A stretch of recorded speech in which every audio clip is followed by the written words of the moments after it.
درنو مینوالو سلامونه او احترامات می قبول کړئ. په کشمیر کې یو تره خپله ګلالۍ ورېره ډېره په بېدردۍ سره قتل کړې ده. دا افسوسناکه واقعه تېره ورځ شوې ده.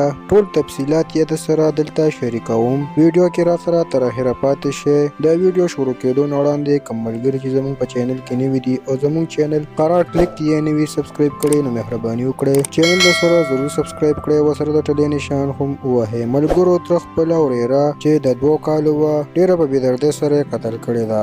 د ترې خپلې ورندار سره یارانه وه. دغه ماشومې چې خپله مور یې تره سره لیدلې وه چې په کمره کې ورسره دغه ناروا کار کو نو دغې ماشومې دوی دواړه یو ځای لیدلي وو. دا ماشومې مور خپل لیور ته وویل چې مونږه دې جینۍ ولیدلو او اوس په خپل پلار یعنې زما خاوند ته ووایي د دې نه به مونږ ته ډېره غټه مسله جوړه شي. د دغې ښځې لیور ورته وویل چې ته هېڅ فکر مه کوه زه به تا د دې جینۍ نه خلاصه کړم او چاته به پته هم ونه لګي. ما تا به دغسې ژوند تېروو او یارانه به کوو او مزې به م وي. چې شپه شوه نو تره یې راپاڅېدلی دی او تبر او چاړې راغوښتې ده او خپله ورېره یې پرې حلاله کړې ده. نو په دغه ټایم کې دغې ماشومې چغې کړې دي او د کور ټول خلک راپاڅېدلي دي او دغه بې ضمیره کس یې نیولی و او نږدې تاڼۍ ته یې حواله کړی دی. ملګرو د دغې کمسلې ښځې د لاسه ټول کور تباه شو او دغه خلک هم ډېر کم اصل وو چې خپلې ورندار سره داسې تعلقات ساتل.